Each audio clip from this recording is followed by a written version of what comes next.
ಶ್ರೀಗುರುಭ್ಯೋ ನಮಃ. ನಾರಾಯಣಂ ಪದ್ಮಭುವಂ ವಸಿಷ್ಠಂ ಶಕ್ತಿಂಚ ತತ್ಪುತ್ರಪರಾಶರಂಚ ವ್ಯಾಸಂ ಶುಕಂ ಗೌಡಪದಂ ಮಹಾಂತಂ ಗೋವಿಂದಯೋಗೀಂದ್ರಮಥಾಸ್ಯ ಶಿಷ್ಯಂ ಶ್ರೀಶಂಕರಾಚಾರ್ಯಮಥಾಸ್ಯ ಪದ್ಮಪಾದಂಚ ಹಸ್ತಾಮಲಕಂಚ ಶಿಷ್ಯಂ ತಂತೋಟಕಂ ವಾರ್ತಿಕಕಾರಮನ್ಯಾನಸ್ಮದ್ಗುರೂನ್ ಸಂತತಮಾನತೋಸ್ಮಿ. ಶ್ರುತಿಸ್ಮೃತಿಪುರಾಣಾನಾಮಾಲಯಂ ಕರುಣಾಲಯಂ ನಮಾಮಿ ಭಗವತ್ಪಾದಶಂಕರಂ ಲೋಕಶಂಕರಂ.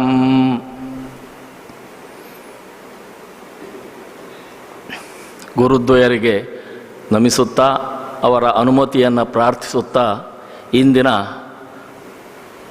ಉಪನ್ಯಾಸದಲ್ಲಿ ಶ್ಲೋಕದ 42ನೇ ಶ್ಲೋಕವನ್ನು ಆರಂಭಿಸ್ತಾ ಇದ್ದೀನಿ. ಶಿವಾನಂದ ಲಹರಿಯಲ್ಲಿ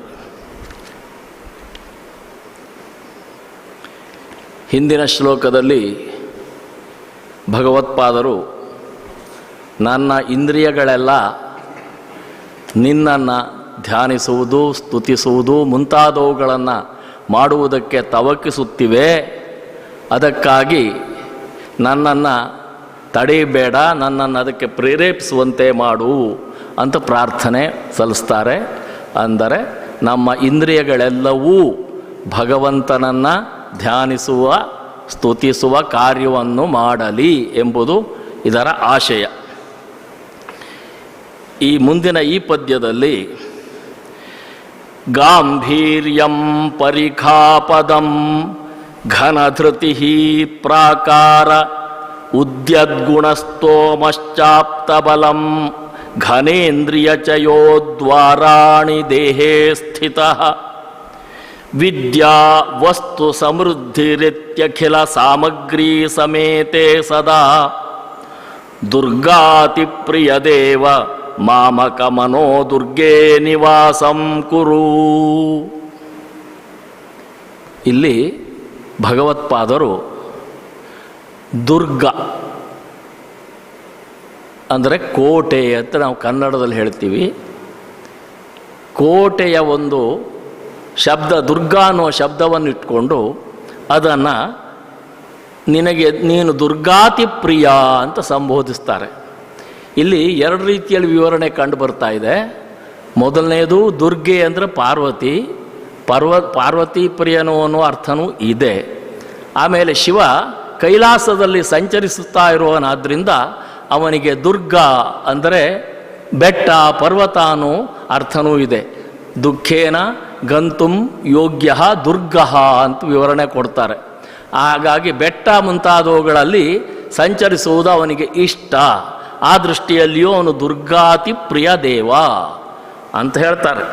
ಒಟ್ಟಾರೆ ಆ ಶಬ್ದವನ್ನು ಹಾಗೆ ಇಟ್ಕೊಂಡ್ರೆ ನಮಗೆ ಸರಿ ಹೋಗುತ್ತೆ. ದುರ್ಗಾತಿ ಪ್ರಿಯ ದೇವ, ದುರ್ಗೆಯಲ್ಲಿ ಎರಡೂ ಇಟ್ಕೊಳ್ಳೋಣ.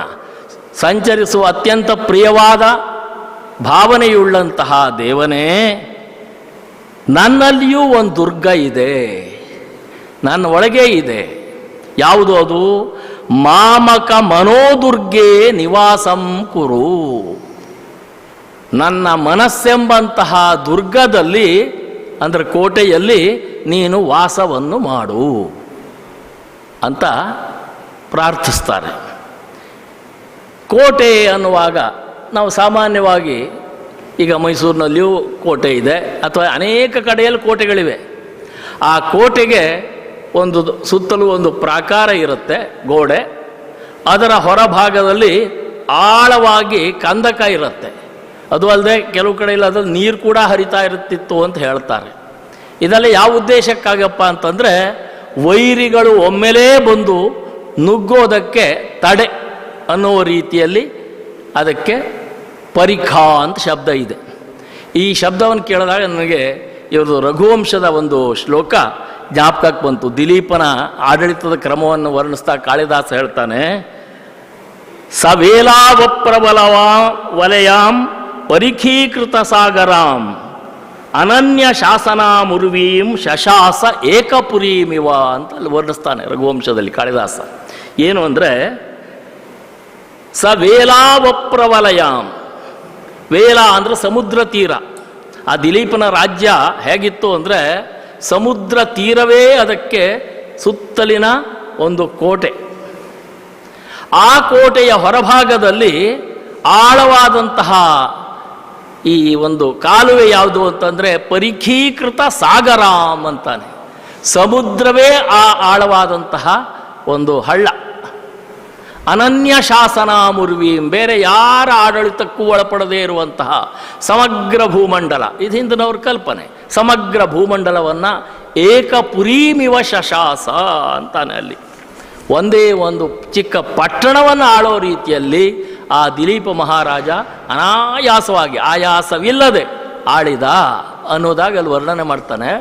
ಅದು ಇಲ್ಲಿ ನನಗೆ ಈ ಶಬ್ದ ನೋಡಿದಾಗ ಸ್ವಲ್ಪ ಜ್ಞಾಪಕಕ್ಕೆ ಬಂತು, ಅದನ್ನು ತೆಗೆದುಕೊಂಡೆ. ಹಾಗೆ ಇಲ್ಲಿಯೂ ಕೂಡ ಒಂದು ಕೋಟೆಯ ಕಲ್ಪನೆ. ಏನು ಇದು ಅಂತಂದರೆ ಗಾಂಭೀರ್ಯಂ ಪರಿಖಾಪದಂ. ಗಾಂಭೀರ್ಯ, ಗಂಭೀರತೆ ಶಬ್ದ ಎರಡು ಅರ್ಥ. ಗಂಭೀರತೆಗೆ ಮನಸ್ಸಿನ ಗಾಂಭೀರ್ಯ ಅನ್ನೋದು ಒಂದು ಅರ್ಥ ಆದರೆ, ಇನ್ನೊಂದು ಅರ್ಥ ಆಳ. ಗಾಂಭೀರ್ಯ ಅಂದರೆ ಆಳ ಅನ್ನೋ ಅರ್ಥವೂ ಇದೆ. ಗಾಂಭೀರ್ಯಂ ಪರಿಖಾಪದಂ ಘನಧೃತಿ ಪ್ರಾಕಾರ. ಧೈರ್ಯ, ಸ್ಥೈರ್ಯ, ಘನಧೃತಿ ಅಂದರೆ ಇದೇನೇ ಈ ನಮ್ಮ ಈ ಕೋಟೆಗೆ ಪ್ರಾಕಾರ. ಅಲ್ಲಿಯೂ ಪ್ರಾಕಾರ ಗಟ್ಟಿಯಾಗಿರಬೇಕು, ಭದ್ರವಾಗಿರಬೇಕು. ಗಟ್ಟಿಯಾದ ಗೋಡೆಯನ್ನು ಹಾಕಿರ್ತಾರೆ. ಪ್ರಾಕಾರ ಉದ್ಯದ್ಗುಣಸ್ತೋಮಶ್ಚ ಆಪ್ತಬಲಂ. ಯಾಕೆಂದ್ರೆ ಆಪ್ತಬಲ ಅಂದರೆ ಸೈನ್ಯ. ಆಪ್ತರ ನಂಬಿಕೆ ಇರುವಂತಹ ಸೈನ್ಯ ಬಲ ಉಳ್ಳವನಾಗಿರ್ತಾನೆ ರಾಜ, ಕೋಟೆಯಲ್ಲಿ ನೇಮಿಸಿರ್ತಾನೆ. ಇಲ್ಲಿ ಯಾವುದು ಆಪ್ತಬಲ ಅಂತಂದರೆ ಉದ್ಯದ್ಗುಣಸ್ತೋಮಶ್ಚ ಅಂದರೆ ಹೊರಹೊಮ್ತಾ ಇನ್ನೂ ಉತ್ತಮೋತ್ತಮ ಗುಣಗಳು ಉಂಟಾಗ್ತಾನೇ ಇವೆ. ಅಂತಹ ಗುಣಗಳ ಸ್ತೋಮ ಅಂದ್ರೆ ಸಮೂಹ. ಆ ಸಮೂಹವೇ ಇಲ್ಲಿ ಆಪ್ತಬಲ. ಯಾಕೆಂದ್ರೆ ನಮ್ಮನ್ನು ಕಾಪಾಡುವುದು ಬೇರೆ ಯಾರೋ ಕಾಪಾಡ್ತಾರೆ ಅನ್ನೋದು ತಪ್ಪು ಕಲ್ಪನೆ. ನಮ್ಮಲ್ಲಿರುವಂತಹ ಸದ್ಗುಣಗಳೇ ನಮ್ಮನ್ನು ಕಾಪಾಡ್ತವೆ. ಇದು ಶಾಸ್ತ್ರ ಸಿದ್ಧಾಂತವೂ ಹೌದು, ವ್ಯವಹಾರದಲ್ಲಿಯೂ ಹೌದು. ಅದನ್ನು ಇಲ್ಲಿ ಭಗವತ್ಪಾದರು ತುಂಬ ಸುಂದರವಾಗಿ ಹೇಳ್ತಾರೆ. ಉದ್ಯದ್ಗುಣ ಸ್ತೋಮಶ್ಚ ಆಪ್ತಬಲಂ ಘನೇಂದ್ರಿಯ ಚಯೋದ್ವಾರಾಣಿ. ಎಷ್ಟು ಸುಂದರವಾದ ನಿರೂಪಣೆ ಕೊಡ್ತಾರೆ ಒಂದು ಕೋಟೆದು. ಕೋಟೆಗೆ ಸಾಮಾನ್ಯ ಅನೇಕ ಕಡೆಯಲ್ಲಿ ದ್ವಾರಗಳಿರ್ತವೆ, ನಿಯಮಿತವಾದ ಸ್ಥಳದಲ್ಲಿ ದ್ವಾರಗಳು, ಬಾಗಿಲು, ಹೊರಗೆ ಒಳಗೆ, ಹೊರಗೆ ಹೋಗೋದಕ್ಕೆ, ಒಳಗೆ ಬರೋದಕ್ಕೆ. ಹಾಗೆ ಇಲ್ಲಿ ದ್ವಾರಗಳು ಯಾವುವು ಅಂದರೆ ಘನೇಂದ್ರಿಯ ಚಯ. ಚಯ ಅಂದರೆ ಸಮೂಹ.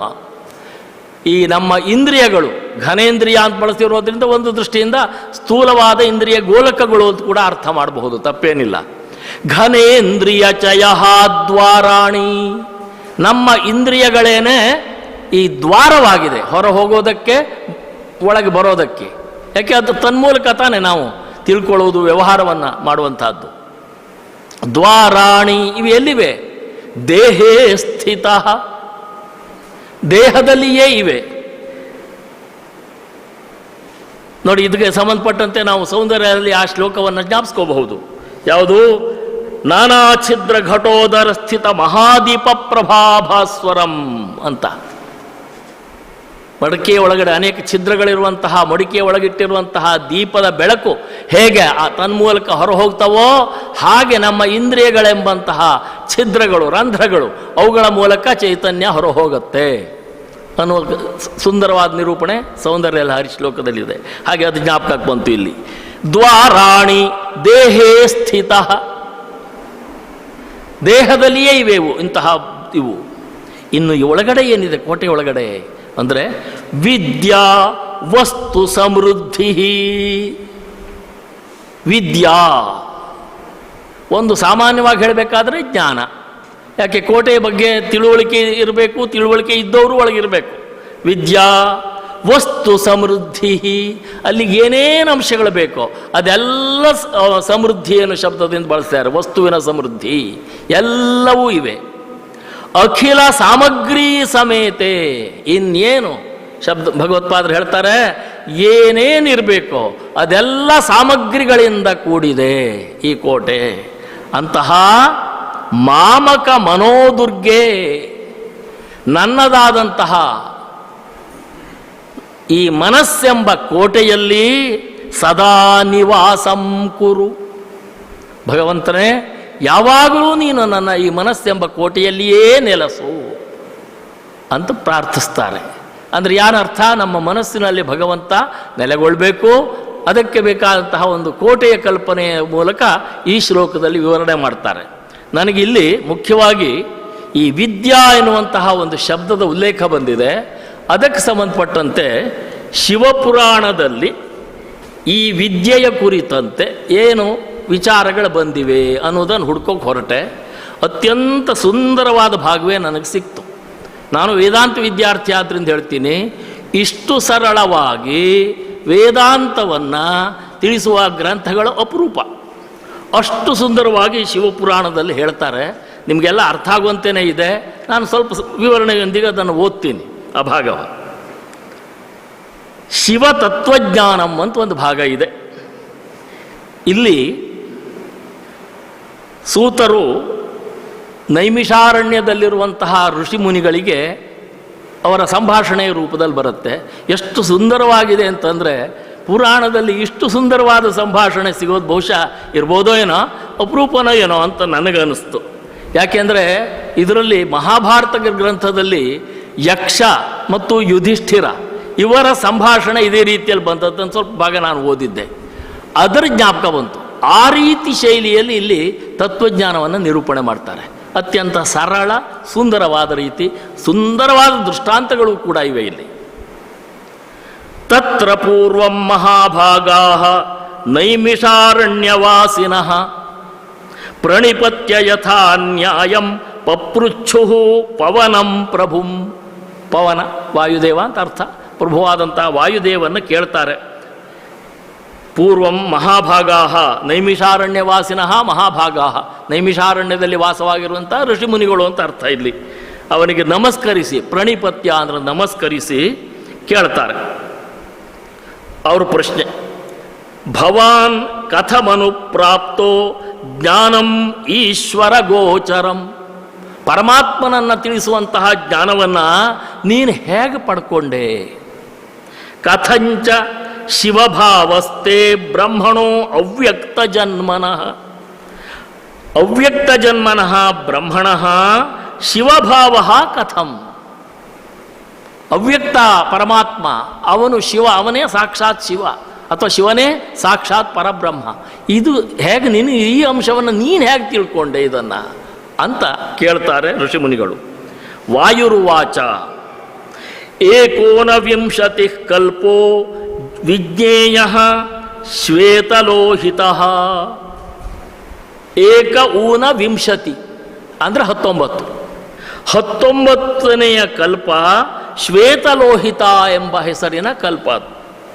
ಈಗ ನಾವು ಶ್ವೇತವರಾಹ ಕಲ್ಪ ಅಂತ ನಮ್ದನ್ನು ಹೇಳ್ತಾ ಇದ್ದೀವಿ. ಈಗ ತಸ್ಮಿನ್ ಕಲ್ಪೆ ಚತುರ್ವಕ್ತ್ರಃ ಸ್ರಷ್ಟು ಕಾಮೋ ಅತಪತ್ತಪಃ.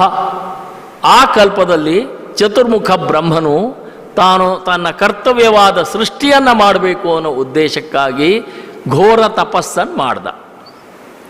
ತಪಸಾತೇನ ತೀವ್ರೇಣ ತುಷ್ಟಸ್ತಸ್ಯ ಪಿತಾ ಸ್ವಯಂ. ಅವನ ತೀವ್ರವಾದ ತಪಸ್ಸಿನಿಂದ ಅವನ ತಂದೆ ಅಂದರೆ ಇಲ್ಲಿ ಪರಮೇಶ್ವರನನ್ನೇ, ಪರಮಾತ್ಮನನ್ನೇ ಇಟ್ಕೊಂಡು ಹೇಳ್ತಾರೆ, ತುಷ್ಟನಾದಂತೆ. ದಿವ್ಯಂ ಕೌಮಾರಮಾಸ್ಥಾಯ ರೂಪಂ ರೂಪವತಾಂ ವರಹ. ರೂಪವತಾಂ ವರಹ, ರೂಪವಂತರಲ್ಲಿಯೇ ಶ್ರೇಷ್ಠನಾದ ಪರಮಾತ್ಮ. ಕೌಮಾರಂ ದಿವ್ಯಂ ಕೌಮಾರಂ ರೂಪಂ ಆಸ್ಥಾಯ. ಸುಂದರವಾದಂತಹ ಒಬ್ಬ ಕುಮಾರನ ರೂಪವನ್ನು ಧರಿಸಿ ಶ್ವೇತೋನಾಮ ಮುನಿರ್ಭೂತ್ವ, ಒಬ್ಬ ಮುನಿ ವೇಷದಲ್ಲಿಯೇ ಬಂದ. ಆ ಮುನಿಯ ಹೆಸರು ಶ್ವೇತ. ಶ್ವೇತೋ ನಾಮ ಮುನಿರ್ಭೂತ್ವ ದಿವ್ಯಾಂ ವಾಚಂ ಉದೀರಯನ್. ಶ್ರೇಷ್ಠವಾದ ದಿವ್ಯವಾದ ಮಾತುಗಳನ್ನು ಹೇಳ್ತಾನೆ ಬಂದ. ದರ್ಶನಂ ಪ್ರದದೌ ತಸ್ಮೈ ದೇವದೇವೋ ಮಹೇಶ್ವರ. ಅವನಿಗೆ ಆ ಭಗವಂತ ದರ್ಶನವನ್ನು ನೀಡಿದ. ತಂ ದೃಷ್ಟ್ವಾ ಪಿತರಂ ಬ್ರಹ್ಮ ಬ್ರಹ್ಮಣೋಧಿಪತಿಂ ಪತಿಂ ಪ್ರಣಮ್ಯ. ತಂ ದೃಷ್ಟ್ವಾ ಪಿತರಂ ಬ್ರಹ್ಮ. ತನ್ನ ತಂದೆ ಆದ ಪರಮಾತ್ಮನಿಗೆ ಬ್ರಹ್ಮ ನಮಸ್ಕರಿಸಿ ಬ್ರಹ್ಮಣ ಅಧಿಪತಿಂ ಪತಿಂ ಪ್ರಣಮ್ಯ, ಬ್ರಹ್ಮನಿಗೂ ಅಧಿಪತಿಯಾದ ಆ ಪರಮಾತ್ಮನಿಗೆ ನಮಸ್ಕರಿಸಿ ಪರಮಜ್ಞಾನಂ, ಶ್ರೇಷ್ಠವಾದ ಜ್ಞಾನವನ್ನು, ಅಂದರೆ ಮುಖ್ಯ ಜ್ಞಾನನೇ ಅಂತ ಇಟ್ಕೋಬಹುದು, ಗಾಯತ್ರಿಯ ಸಹ ಲಬ್ಧವಾನ್. ಗಾಯತ್ರಿ ಮಂತ್ರ ಅಂತ ನಾವೇನು ಹೇಳ್ತೀವೋ ಆ ಗಾಯತ್ರಿ ಮಂತ್ರದೊಡನೆ ಆ ಮುಖ್ಯ ಜ್ಞಾನವನ್ನು ಪಡ್ಕೊಂಡ. ತತಸ್ಥಲಬ್ಧ ವಿಜ್ಞಾನೋ ವಿಶ್ವಕರ್ಮ ಚತುರ್ಮುಖ, ವಿಶ್ವ ಸೃಷ್ಟಿ ಮಾಡೋನಾದ್ರಿಂದ ಅವನು ವಿಶ್ವಕರ್ಮ ಅಂತ ಶಬ್ದ. ಅವನು ಜ್ಞಾನವನ್ನು ಪಡ್ಕೊಂಡು ಅಸೃಜತ್ ಸರ್ವಭೂತಾನಿ ಸ್ಥಾವರಾಣಿ ಚರಾಣಿ ಚ, ಸ್ಥಾವರಾಣಿ ಚರಾಣಿ ಚ ಸರ್ವಭೂತಾನಿ ಅಸೃಜತ್, ಸ್ಥಾವರ ಅಚಲವಾದವುಗಳು ಮತ್ತು ಚರಾಣಿ ಚಲವಾದವುಗಳು ಎರಡೂ ಬಗೆಯ ಈ ಭೂತಗಳನ್ನೆಲ್ಲ ಸೃಷ್ಟಿ ಮಾಡ್ದ. ಯತಶ್ರುತ್ವಾ ಅಮೃತಂ ಲಬ್ಧಂ ಬ್ರಹ್ಮಣ ಪರಮೇಶ್ವರಾತ್ ತತಸ್ತದ್ವದನಾ ದೇವ ಮಯಾ ಲಬ್ಧಂ ತಪೋಬಲಾತ್. ಆ ಪರಮಾತ್ಮ ಅವನಿಗೆ ಉಪದೇಶ ಮಾಡಿದ್ನಲ್ಲ, ಅದನ್ನೇ ಇಲ್ಲಿ ಅಮೃತ ಅನ್ನೋ ಶಬ್ದದಿಂದ ಬಳಸಿದ್ದಾರೆ. ಆ ಅಮೃತಮಯವಾದಂತಹ ಜ್ಞಾನ, ಆತ್ಮಜ್ಞಾನ ಅಂತಲೇ ಅರ್ಥ ಇದು ಇಟ್ಕೋಬೇಕು ನಾವಿಲ್ಲಿ. ಅದನ್ನು ಪಡೆದ್ನಲ್ಲ, ಆ ಸಮಯದಲ್ಲಿ ತಪೋಬಲಾತ್, ತಪಸ್ಸಿನ ಬಲದಿಂದ ಮಯಾಲಬ್ಧಂ ತದ್ವಚನಾದೇವ ಮಯಾಲಬ್ಧಂ, ಅವನಿಗೆ ಉಪದೇಶ ಮಾಡ್ತಾ ಇರುವಾಗಲೇ ನಾನು ಅದನ್ನು ಪಡ್ಕೊಂಡೆ ಅಂತ ವಾಯುದೇವ ಹೇಳ್ತಾನೆ. ಮುನಯ ಊಚುಹು, ಆಗ ಮುನಿಗಳ ಪ್ರಶ್ನೆ ಕೇಳ್ತಾರೆ, ಕಿಂ ತಜ್ಞಾನಂ ತ್ವಯಾ ಲಬ್ಧಂ ತಥ್ಯಾತಥ್ಯತರಂ ಶುಭಂ. ಆ ಜ್ಞಾನ ಎಂಥದ್ದು? ಕಿಂ ತಜ್ಞಾನಂ ತ್ವಯಾ ಲಬ್ಧಂ, ನೀನು ಪಡ್ಕೊಂಡ ಆ ಜ್ಞಾನ ಎಂಥದ್ದು? ತಥ್ಯ ಅತಥ್ಯ ತರಂ ಶುಭಂ. ಇಲ್ಲಿ ಲೋಕದಲ್ಲಿ ತಥ್ಯವಾದ್ಯಾವುದು, ಮಿಥ್ಯಾ ಆದ್ಯಾವುದು? ಅತಥ್ಯ ಅಂದರೆ ಮಿಥ್ಯಾ ಅಂತ ಅರ್ಥ, ಶುಭವಾದ್ದು. ಯತ್ರ ಕೃತ್ವಾ ಪರಾಂ ನಿಷ್ಠಾಂ ಪುರುಷ ಸುಖಮಿಚ್ಛತಿ, ಅದರಲ್ಲಿ ನಿಷ್ಠೆಯನ್ನು, ಆ ಜ್ಞಾನದ ವಿಚಾರದಲ್ಲಿ ತಥ್ಯಾತಥ್ಯ ವಿವೇಕ ಎರಡೂ, ಅದರಲ್ಲಿ ನಿಷ್ಠೆಯನ್ನಿಟ್ಟಾಗ ಅವನು ಸುಖವನ್ನು ಹೊಂದ್ತಾನೆ. ಅಂಥದ್ದು ನೀನು ಪಡೆದಿಯಲ್ಲ, ಅದು ಯಾವುದು ಅಂತ ಕೇಳ್ತಾರೆ. ಪಶುಪಾಶ ಪತಿಜ್ಞಾನಂ ಎಲ್ಲಬ್ಧಂ ತು ಮಯಾಪುರ. ನಾನು ಇದನ್ನು ಆಯ್ದುಕೊಳ್ಳೋಕೆ ಇನ್ನೊಂದು ಮುಖ್ಯ ಕಾರಣ, ಈ ಸ್ತೋತ್ರದ ಅನೇಕ ಕಡೆಯಲ್ಲಿ ಪಶುಪತೆ ಪಶುಪತೆ ಅಂತ ಸಂಬೋಧನೆ ಬರುತ್ತೆ. ಪಶುಪತೆ ಅಂದರೆ ಈ ಪಶುಗಳಿಗೆ ಒಡೆಯ ಅಂತಷ್ಟೇ ಅರ್ಥ ಅಲ್ಲ. ಇಲ್ಲಿ ಪಶುಪತೆ ಅಂದರೆ ಜೀವಿಗಳಿಗೆ ಒಡೆಯ ಅನ್ನೋ ಅರ್ಥದಲ್ಲಿದೆ. ಅದು ಸ್ಪಷ್ಟವಾಗಿ ಈ ಭಾಗದಲ್ಲಿ ಬರುತ್ತೆ. ತತ್ವಜ್ಞಾನದ ಜೊತೆಗೆ ಆ ಪಶುಪತಿ ಶಬ್ದದ ವಿವರಣೆಯೂ ಇಲ್ಲಿ ಬರುತ್ತೆ. ಪಶುಪಾಶ ಪತಿಜ್ಞಾನಂ ಎಲ್ಲಬ್ಧಂತು ಮಯಾಪುರ. ಪಶು ಪತಿ, ಪಶು ಪಾಶ ಪತಿ, ಈ ಮೂರರ ವಿಷಯವಾದ ಜ್ಞಾನವನ್ನು ನಾನು ಹಿಂದೆ ಎಲ್ಲಿ ಪಡೆದನೋ, ತತ್ರ ನಿಷ್ಠಾಪರ ಕಾರ್ಯ ಪುರುಷೇಣ ಸುಖಾರ್ಥಿನ. ಸುಖಾರ್ಥಿನ ಪುರುಷೇಣ, ಯಾರು ನಿಜವಾದ ಸುಖವನ್ನು ಅಂದರೆ ಆತ್ಮಾನಂದ ಸುಖವನ್ನು ಬಯಸ್ತಾರೋ ಅಂತಹ ಪುರುಷನು ಈ ವಿಚಾರದಲ್ಲಿ ನಿಷ್ಠೆಯನ್ನು ತೋರಬೇಕು. ಅಜ್ಞಾನ ಪ್ರಭವಂ ದುಃಖಂ. ನೋಡಿ, ಶುರುವಾಯಿತು ವೇದಾಂತ ತತ್ವಗಳು. ತುಂಬ ಸರಳವಾಗಿ ಸುಂದರವಾಗಿ ಹೇಳ್ತಾ ಹೋಗ್ತಾರೆ. ಅಜ್ಞಾನ ಪ್ರಭವಂ ದುಃಖಂ, ಅಜ್ಞಾನದಿಂದಲೇ ದುಃಖ. ಜ್ಞಾನೇನೈವ ನಿವರ್ತತೆ, ಬೇರೆ ಮಾರ್ಗ ಇಲ್ಲ. ಅದು ಜ್ಞಾನದಿಂದಲೇ ಆ ದುಃಖ ನಿವಾರಣೆ ಆಗಬೇಕು. ಯಾಕೆ? ಅಜ್ಞಾನ ಹೋಗಬೇಕು, ಜ್ಞಾನದಿಂದ ಹೋಗಬೇಕು. ಜ್ಞಾನಂ ವಸ್ತು ಪರುಚ್ಛೇದೋ. ಜ್ಞಾನ ಅಂದರೆ ಏನು? ಎಷ್ಟು ಜನ ಹೇಳ್ತಾರೆ ಪುರಾಣದಲ್ಲಿ ನೋಡಿ. ಈಗ ಒಂದು ಇದರ ಪತ್ರಿಕೆಯ ಜ್ಞಾನ ಅಂತಂದ್ರೆ ಏನು? ಉಳಿದವುಗಳಿಂದ ಅದನ್ನು ಪ್ರತ್ಯೇಕಿಸಿ ತಿಳ್ಕೊಳ್ಳೋದೇ ಜ್ಞಾನ. ಲೋಕದಲ್ಲಿಯೂ ಇದೇನೆ, ನಾವು ಇದನ್ನು ಗಮನಿಸ್ಕೋಬೇಕು. ಎಷ್ಟು ಸುಂದರವಾಗಿ ಹೇಳ್ತಾರೆ ಈ ಪುರಾಣದಲ್ಲಿ. ಜ್ಞಾನಂ ವಸ್ತು ಪರಿಚ್ಛೇದ, ಉಳಿದವುಗಳಿಂದ ಬೇರ್ಪಡಿಸಿ ನಾವು ಪಡ್ಕೊಳ್ಳೋದೇನಿದೆಯೋ ಅದೇ ಜ್ಞಾನ. ವಸ್ತು, ಇನ್ನು ವಸ್ತು ಏನಾಗಿದೆ ಅಂದರೆ ದ್ವಿವಿಧಂ ಸ್ಮೃತಂ, ಎರಡು ಬಗೆಯಾಗಿದೆ ವಸ್ತು. ಅಲ್ಲಿಗೆ ಒಂದು ಅಂಶ ಗಮನಿಸ್ಕೋಬೇಕು. ಜ್ಞಾನ ಒಂದು, ವಸ್ತು ಎರಡು. ಇಲ್ಲೇ ಬಂತು ನೋಡಿ ಮೂರು ಅಂಶ. ಇಲ್ಲಿ ಸೂಕ್ಷ್ಮ ಇದೆ, ಗಮನಿಸ್ಬೇಕು. ಅಜಡಂ ಚ ಜಡಂ ಚೈವ. ಲೋಕದಲ್ಲಿರೋ ವಸ್ತು ಎರಡು, ಅಜಡ ಜಡ. ಜಡ ಅಂದರೆ ಇದು ಜಡಾತ್ಮಕವಾದ್ದು ಅಂತ ಹೇಳ್ತೀವಲ್ಲ, ಅದಕ್ಕೆ ಸ್ವತಃ ಯಾವುದು ಬೇರೆ ಚೈತನ್ಯ ಸೇರಿದ್ರೆ ಮಾತ್ರ ಚೈತನ್ಯ, ಅಲ್ಲದಿದ್ರೆ ಅದಕ್ಕೇನೂ ಇರಲ್ಲ. ಜಡಂ ಅಜಡಂ, ಇನ್ನೊಂದು ಚೈತನ್ಯ ಪೂರ್ಣವಾದ್ದು. ಮತ್ತೆ ಮೂರನೇದು ಅಂಶ ಇಲ್ಲಿ ನಿಯಂತೃಚತಯೋರಪಿ. ಈ ಜಡ ಮತ್ತು ಅಜಡ ಈ ಎರಡು ಬಗೆಯ ವಸ್ತುಗಳನ್ನು ನಿಯಾಮಕನಾದವನು ಒಬ್ಬ ಇದ್ದಾನೆ ಅಂತ ಮೂರನೇದು. ಪಶು, ಇವುಗಳಿಗೆ ಶಬ್ದ. ಪಶು ಯಾವುದು ಅಜಡವಾದ್ದು, ಕ್ರಮವಾಗಿಯೇ ಅಜಡವಾದ್ದು ಪಶು, ಪಾಶಃ ಜಡ, ನಾವು ಅದನ್ನು ವೇದಾಂತದಲ್ಲಿ ಅವಿದ್ಯಾ ಮಾಯಾ ಇತ್ಯಾದಿ ಶಬ್ದದಿಂದ ಹೇಳ್ತೀವಿ. ಇಲ್ಲೂ ಇದೆ, ತುಂಬ ಸುಂದರವಾದ ಶಬ್ದ ಇದೆ. ಪಾಶಃ ಪತಿಶ್ಚೇತಿ ಕಥ್ಯತೆ ತತ್ರಯಂ ಕ್ರಮಾತ್, ಕ್ರಮವಾಗಿ ಪತಿ ಮೂರನೇವನು, ನಿಯಂತ ಯಾರೋ ಅವನೇ ಪತಿ. ಅಜಡ ಪಶು, ಜಡ ಪಾಶ, ನಿಯಂತ ಪತಿ ಅಂತ ಹೇಳಲ್ಪಡುತ್ತೆ. ಅಕ್ಷರಂಚೈವ ಕ್ಷರಾಕ್ಷರ ಪರಂ ತಥ, ಇದನ್ನು ಇನ್ನೊಂದು ಶಬ್ದದಿಂದ ಅಕ್ಷರ ಕ್ಷರ ಹಾಗೆ ಕ್ಷರಾಕ್ಷರ ಪರ, ಕ್ಷರ ಅಕ್ಷರಗಳಿಗಿಂತಲೂ ಮೀರಿದವನು, ಶ್ರೇಷ್ಠನಾದವನು. ತಥಾ ಸದೇತೃತಯಂ ಭೂಮ್ನಾ ಕಥ್ಯತೆ ತತ್ವವೇದಿಭಿ, ತತ್ವಜ್ಞಾನಿಗಳು ಈ ರೀತಿಯಲ್ಲಿ ಹೇಳ್ತಾರೆ, ಅಕ್ಷರ ಕ್ಷರ ಕ್ಷರಾಕ್ಷರ ಪರ ಎಂಬುದಾಗಿ ಹೇಳ್ತಾರೆ. ಅಕ್ಷರಂ ಪಶುರಿತ್ಯುಕ್ತ, ಇಲ್ಲ ಅಕ್ಷರ ಅನ್ನೋ ಶಬ್ದದಿಂದಲೇ ಪಶು ಅಂದರೆ ಜೀವ ಅನ್ನೋ ಅರ್ಥ. ಪಶುರಿತ್ಯುಕ್ತ ಕ್ಷರಂ ಪಾಶ ಉದಾಹೃತ, ಪಾಶ ಅಂದ್ರೆ ಇದೆ ಮಾಯಾ ಪಾಶ, ಅದು ಕ್ಷರವಾದ್ದು. ಕ್ಷರಾಕ್ಷರ ಪರಂ ಯತ್ತತ್ ಪತಿರಿತ್ಯಭಿಧೀಯತೆ, ಇವೆರಡರಿಂದ ಭಿನ್ನವಾದಂತಹದ್ದು ಪತಿ ಎಂಬ ಶಬ್ದದಿಂದ ಉಕ್ತವಾಗಿದೆ. ಕಿಂ ತಚ್ಚಕ್ಷರಮಿತ್ಯುಕ್ತಂ ಕಿಂಚಾಕ್ಷರಮುದಾಹೃತಂ, ಯಾವುದನ್ನು ಕ್ಷರ ಅಂತ ಹೇಳದ್ದು ಮತ್ತು ಯಾವುದನ್ನು ಅಕ್ಷರ ಅಂತ ಹೇಳಿರುವಂತಹದ್ದು.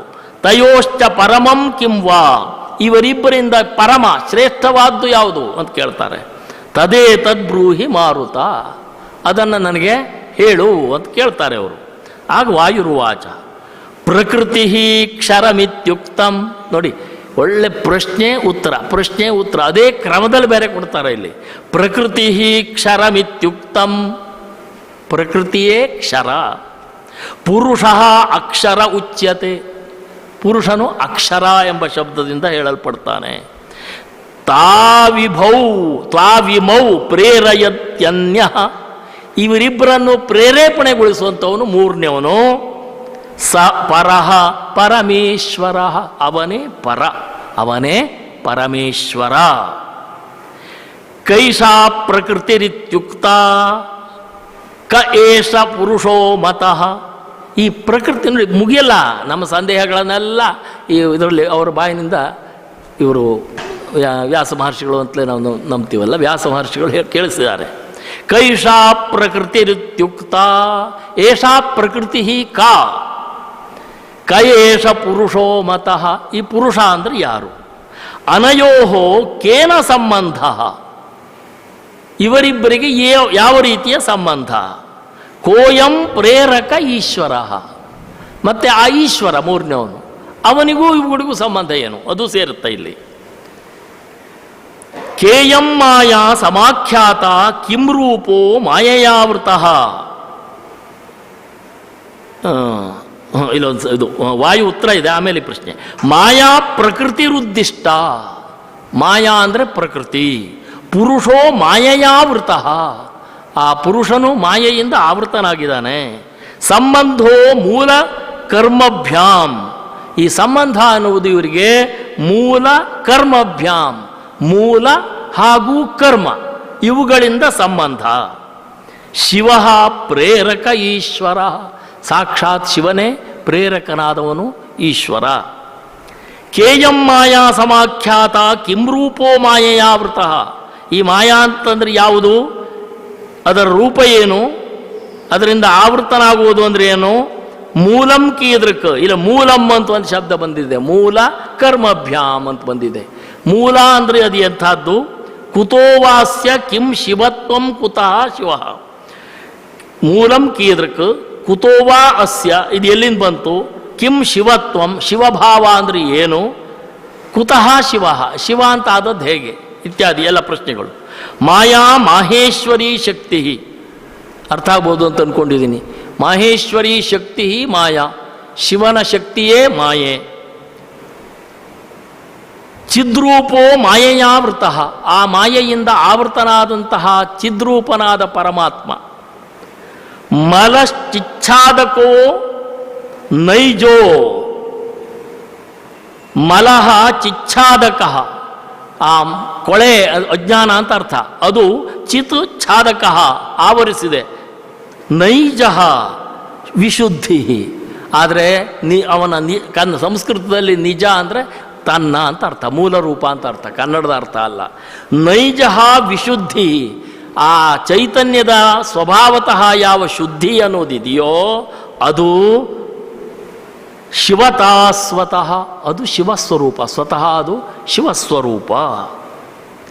ಆವೃಣೋತಿ ಕಥಂ ಮಾಯಾ ವ್ಯಾಪಿನಂ ಕೇನ ಹೇತುನ, ಆ ಮಾಯೆ ವ್ಯಾಪಿಯಾದಂತಹ, ಯಾಕೆಂದರೆ ಆ ಚೈತನ್ಯವನ್ನು ಆವರಿಸ್ತು ಅಂತ ಬಂತಲ್ಲ, ಆ ವ್ಯಾಪಕವಾದ ಚೈತನ್ಯ ಅದನ್ನು ಹೇಗೆ ಆವರಿಸುತ್ತೆ, ಮತ್ತೆ ಕೇನ ಹೇತುನ ಯಾವ ಕಾರಣಕ್ಕಾಗಿ ಆವರಿಸುತ್ತೆ. ಕಿಮರ್ಥಂಚ ಆವೃತ್ತಿ ಪುಂಸಃ ಕೇನವಾನ್ ವಿನಿವರ್ತತೆ, ಯಾತಕ್ಕಾಗಿ ಈ ರೀತಿ ಆವರಣ ಚೈತನ್ಯಕ್ಕೆ ಪುರುಷ ಅಂತ ಶಬ್ದದಿಂದ ಹೇಳದ್ದು ಇಲ್ಲಿ ಪುಂಸಃ ಅಂತ ಪುರುಷ ಅನ್ನೋ ಅರ್ಥದಲ್ಲಿ. ಕೇನವಾ ವಿನಿವರ್ತತೆ, ಈ ಮಾಯೆಯ ಆವರಣ ಯಾವುದರಿಂದ ಹೊರಟು ಹೋಗುತ್ತದೆ. ಆವೃತ್ತಿರ್ವ್ಯಾಪಿನೋಪಿ ಸ್ಯಾತ್, ನೋಡಿ ಇಲ್ಲಿ ಉತ್ತರ ಹೇಳ್ತಾರೆ.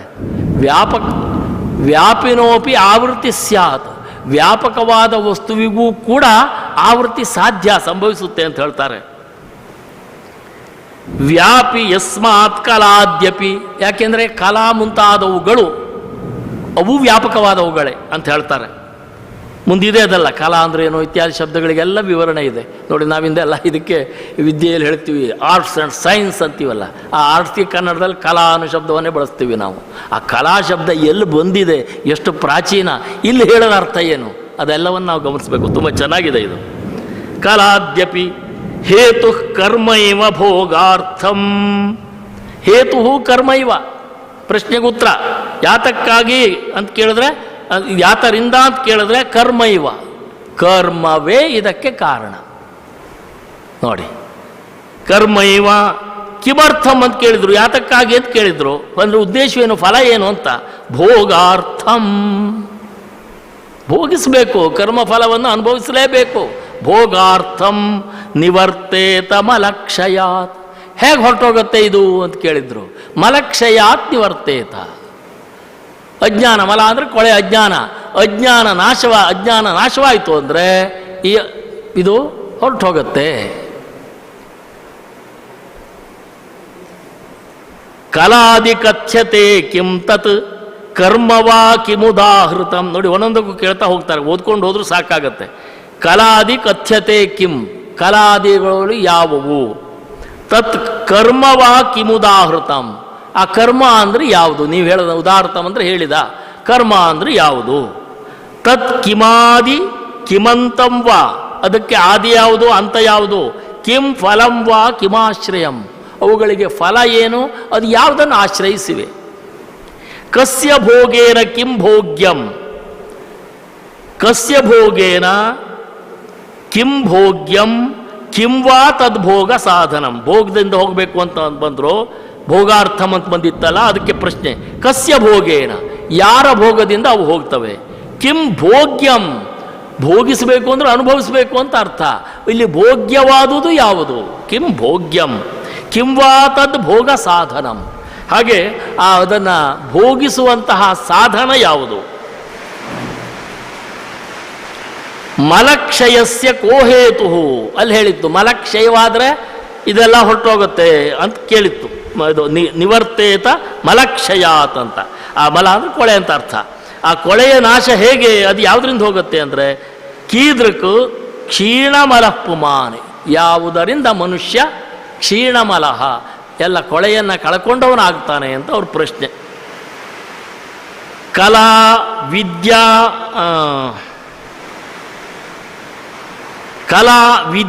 ಚ ರಾಗಶ್ಚ ಕಾಲೋ ನಿಯತಿರೇವಚ ಕಲಾದಯ ಸಮಾಖ್ಯಾತಾ, ಕಲಾದಿಗಳು ಅಂದರೆ ಇವು. ಒಂದು ಕಲಾ, ಮೊದಲನೇದು ಕಲಾದ್ರಿಂದ ಕಲಾದಿ ಅಂತ ಹೆಸರು, ಕಲಾ. ಎರಡನೇದು ವಿದ್ಯಾ, ಮೂರನೇದು ರಾಗ, ನಾಲ್ಕನೇದು ಕಾಲ, ಐದನೇದು ನಿಯತಿ. ಇದಿಷ್ಟರ ಮೇಲೆ ಇಡೀ ಪ್ರಪಂಚದ ವ್ಯವಹಾರ ನಡೀತಾ ಇದೆ. ತುಂಬ ಚೆನ್ನಾಗಿದೆ. ಕಲಾ ವಿದ್ಯಾ ರಾಗ ಕಾಲ ನಿಯತಿ ಕಲಾದಯ ಸಮಾಖ್ಯಾತಾ ಯದ್ಭೋಕ್ತಾ. ಇವುಗಳನ್ನು ಅನುಭವಿಸುವವನು ಯಾರು ಅಂದರೆ ಅವನೇ ಪುರುಷೋ ಭವೇತ್, ಪುರುಷನಾಗಿರ್ತಾನೆ. ಪುಣ್ಯ ಪಾಪಾತ್ಮಕಂ ಕರ್ಮ ಸುಖ ದುಃಖ ಫಲಂ ತು ಯತ್ ಅನಾದಿ ಮಲಭೋಗಾಂತಂ ಅಜ್ಞಾನಾತ್ಮ ಸಮಾಶ್ರಯಂ. ಕರ್ಮ ಏನು ಅಂತ ಕೇಳಿದ್ರು, ಅದಕ್ಕೆ ಉತ್ತರ ಪುಣ್ಯ ಪಾಪಾತ್ಮಕಂ. ಪುಣ್ಯ ಪಾಪ ರೂಪವಾದುದೇ ಕರ್ಮ. ಅದ್ರ ಇನ್ನೊಂದು ಮುಖ ಏನು? ಸುಖ ದುಃಖ ಫಲಂ ತು ಯತ್. ಪುಣ್ಯ ಕರ್ಮಕ್ಕೆ ಸುಖ ಫಲ, ಪಾಪ ಕರ್ಮಕ್ಕೆ ದುಃಖ ಎನ್ನುವುದೇ ಫಲ. ಅನಾದಿ ಮಲ ಭೋಗಾಂತಂ, ಇದು ತುಂಬ ಹಿಂದಿನಿಂದ ಬಂದಿದೆ ಮಲ ಅನ್ನುವುದು. ಆದರೆ ಭೋಗವೇ ಕೊನೆ ಇದಕ್ಕೆ, ಅಂದರೆ ಅನುಭವಿಸಿಯೇ ಕಳ್ಕೋಬೇಕಿದನ್ನು. ಭೋಗಾಂತಂ ಅಜ್ಞಾನಾತ್ಮ ಸಮಾಶ್ರಯಂ, ಅಜ್ಞಾನದಿಂದ ಕೂಡಿದ ಆತ್ಮನಲ್ಲಿ ಇದು ನೆಲೆಸಿರುತ್ತದೆ, ಆಶ್ರಯ ಪಡೆದಿರುತ್ತೆ. ಭೋಗ, ಈ ಭೋಗ ಅನ್ನೋದು ಯಾತಕ್ಕೆ ಅಂತ ಬಂದಿತ್ತು? ಕರ್ಮ ವಿನಾಶಾಯ, ನಮ್ಮ ಕರ್ಮವನ್ನು ಕಳ್ಕೊಳ್ಳೋದಕ್ಕಾಗಿ ಅನುಭವ ಪಡಬೇಕು ಅಂತ ಅರ್ಥ. ಭೋಗಂ ಅವ್ಯಕ್ತ ಮುಚ್ಯತೆ, ಇದನ್ನೇ ಅವ್ಯಕ್ತ ಅಂತ ಹೇಳ್ತಾರೆ. ಬಾಹ್ಯಾಂತಃಕರಣದ್ವಾರಂ ಶರೀರಂ ಭೋಗ ಸಾಧನಂ. ಭೋಗ ಸಾಧನ ಯಾವುದು ಅಂತ ಕೇಳಿದ್ರು, ಶರೀರಂ. ಇದನ್ನು ನಮ್ಮ ವೇದಾಂತದಲ್ಲಿ ಸಾಕಷ್ಟು ಸಲ ನಾವು ಕೇಳಿರ್ತೀವಿ ಇದನ್ನು. ಭೋಗ ಸಾಧನಂ ಶರೀರಂ, ಈ ಶರೀರ ಇದ್ದದ್ರಿಂದಲೇ ನಾವು ಅನುಭವಿಸೋದಕ್ಕೆ ಸಾಧ್ಯ. ಅದು ಬಾಹ್ಯಾಂತಃಕರಣ ದ್ವಾರಂ, ಬಾಹ್ಯ ಮತ್ತು ಅಂತಃಕರಣ ಅದೇ ದ್ವಾರವಾಗಿರುವಂತಹ ಶರೀರ. ದ್ವಾರ ಅಂತ ಹಿಂದೂ ಬಂತು, ಇವತ್ತಿದ್ರಲ್ಲೂ ಹೇಳುವಾಗಲೂ ಬಂದಿದೆ ಆ ವಿಚಾರ. ಶರೀರಂ ಭೋಗ ಸಾಧನಂ ಭಾವಾತಿಶಯ ಲಬ್ಧೇನ ಪ್ರಸಾದೇನ ಮಲಕ್ಷಯ. ಭಾವಾತಿಶಯ ಲಬ್ಧೇನ ಅಂದರೆ ನಮ್ಮ ಪ್ರಯತ್ನದಿಂದ, ಅದೇ ಜ್ಞಾನವನ್ನು ಪಡೆಯೋದಕ್ಕೆ ಮಾಡುವಂತಹ ಪ್ರಯತ್ನದಿಂದ ಯಾವ ವಿಶೇಷ ಭಾವನೆ ಬರುತ್ತೋ, ಇಲ್ಲಿ ನೇರವಾಗಿ ಆತ್ಮಜ್ಞಾನ ಅಂತ ತಗೋಬೇಕಾದ್ದಿಲ್ಲ. ಅದಕ್ಕೆ ನಾವು ಪೂರ್ವ ಸಿದ್ಧತೆಯಾಗಿ ಏನೇನನ್ನು ಮಾಡ್ತೀವೋ ಅದೆಲ್ಲ ಸೇರಿದೆ. ಭಾವಾತಿಶಯ ಲಬ್ಧೇನ ಪ್ರಸಾದೇನ, ಆ ಒಂದು ಅನುಗ್ರಹದಿಂದ, ಭಗವಂತನ ಅನುಗ್ರಹದಿಂದ ಮಲಕ್ಷಯ, ನಮ್ಮಲ್ಲಿರುವಂತಹ ಕೊಳೆ ನಾಶವಾಗುತ್ತೆ. ಕ್ಷೀಣೇಚ ಆತ್ಮಮಲೇ ತಸ್ಮಿನ್ ಪುಮಾನ್ ಶಿವಸಮೋ ಭವೇ. ಅವನಲ್ಲಿರುವಂತಹ ಈ ಕೊಳೆ ಎನ್ನುವುದು ನಾಶವಾದಾಗ ಆ ಪುರುಷನು ಶಿವಸಮನಾಗುತ್ತಾನೆ.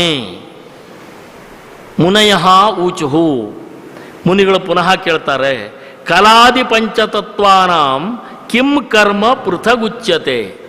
ಈ 5 ಕಲಾದಿಗಳು ಅಂತ ಹೇಳಿದ್ವಲ್ಲ, ಯಾವುದು? ಕಲಾ ವಿದ್ಯಾ ರಾಗ ಕಾಲ ನಿಯತಿ. ಇವುಗಳಿಂದ, ಈ 5 ತತ್ವಗಳಿಂದ ಕಿಂ ಕರ್ಮ ಪೃಥಗುಚ್ಯತೆ, ಕರ್ಮ ಪೃಥಕ್ ಕಿಂ ಉಚ್ಯತೆ. ಕರ್ಮವನ್ನು ಪ್ರತ್ಯೇಕವಾಗಿ ನೀವು ಯಾಕೆ ಹೇಳ್ತೀರಿ? ಈ 5 ಹೇಳಿದ್ರಲ್ಲ, ಅದರಲ್ಲೇ ಸೇರಿಸಬಹುದಲ್ಲ ಅಂತಂದರೆ, ಭೋಕ್ತೇತಿ ಪುರುಷಶ್ಚೇತಿ, ಭೋಕ್ತಾ ಪುರುಷ ಎಂಬುದಾಗಿ ಏನ ಆತ್ಮಾವ್ಯಪದಿಶ್ಯತೆ, ಯಾವ ಕಾರಣಕ್ಕಾಗಿ ಆತ್ಮನನ್ನು ಭೋಕ್ತಾ ಹಾಗೂ ಪುರುಷ ಎನ್ನುವ ಶಬ್ದದಿಂದ ವ್ಯಪದೇಶಿಸುತ್ತೀರಿ? ನೋಡಿ, ಇದೆಲ್ಲ ವೇದಾಂತಕ್ಕೆ ಸಂಬಂಧಪಟ್ಟ ಚಿಕ್ಕ ಚಿಕ್ಕ ಪ್ರಶ್ನೆಗಳು, ಆದರೆ ಇದೆಲ್ಲವೂ ನಮಗೆ ಬಂದೇ ಬರ್ತವೆ. ಅದಕ್ಕೆಲ್ಲ ಸಾಕ್ಷಾತ್ ಉತ್ತರ ಇಲ್ಲಿದೆ. ಕಿಮಾತ್ಮಕಂ ತದವ್ಯಕ್ತಂ, ಆ ಅವ್ಯಕ್ತ ಸ್ವರೂಪ ಯಾವುದು? ಕೇನಾಕಾರೇಣ ಭುಜ್ಯತೆ, ಯಾವ ಆಕಾರದಿಂದ ಇದು ಅನುಭವಿಸಲ್ಪಡುತ್ತದೆ?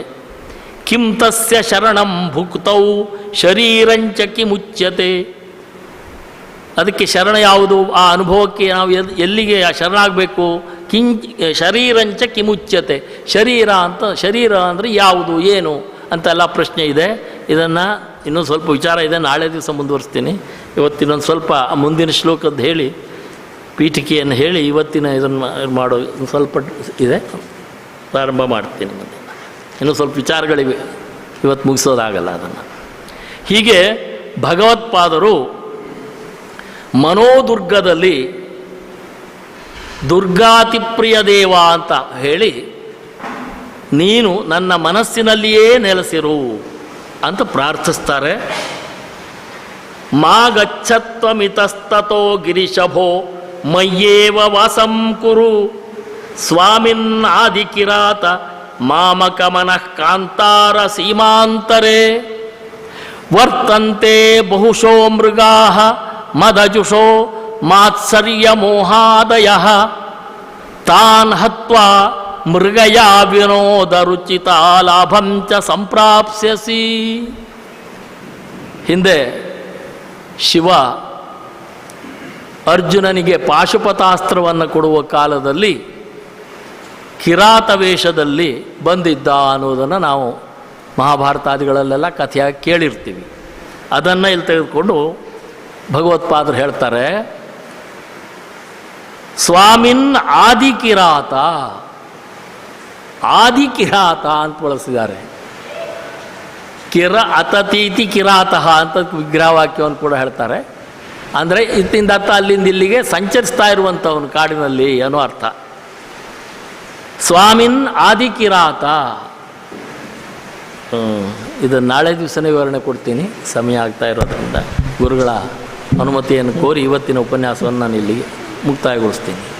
ಸರ್ವೇ ಭವಂತು ಸುಖಿನಃ, ಸರ್ವೇ ಸಂತು ನಿರಾಮಯಾಃ, ಸರ್ವೇ ಭದ್ರಾಣಿ ಪಶ್ಯಂತು, ಮಾ ಕಶ್ಚಿತ್ ದುಃಖಭಾಗ್ ಭವೇತ್.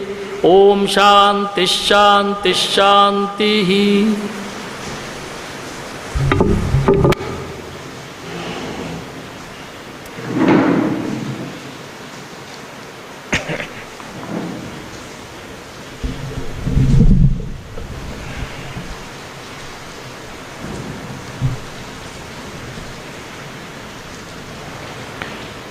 महारत्नपीठे शुभे कल्पं मुरे सुखासीनमादित्यकोटिप्रकाशं सदा जानकी लक्ष्मणोपेतमेकं सदा रामचन्द्रं भजेऽहं स्वपादपङ्केरुहनम्रपङ्कविनाशदक्षैर्गुरुभिः सुपूजितं शङ्काश्मटङ्कायितपादपङ्कजं श्रीशङ्करार्यं सततं नमामि.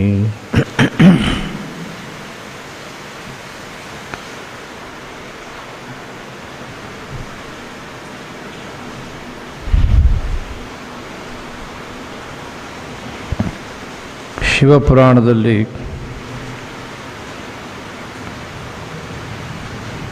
ಪರಮಾತ್ಮನ ನಿಜ ತತ್ವವನ್ನು ನಮಗೆ ತಿಳಿಸೋದಕ್ಕಾಗಿ ಅನೇಕ ಪ್ರಸಂಗಗಳನ್ನು, ಕಥೆಗಳನ್ನು ಉಲ್ಲೇಖ ಮಾಡಿದ್ದಾರೆ.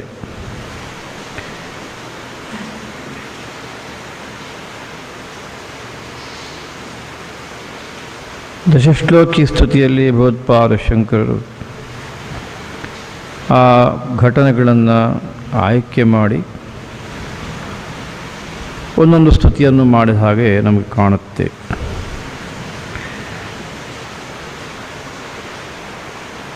ಬಹಳ ಪ್ರಸಿದ್ಧವಾದ್ದು ಬೇರೆ ಪುರಾಣಗಳಲ್ಲಿ ಕೂಡ ನಾವು ಕಾಣಬಹುದಾದಂಥದ್ದು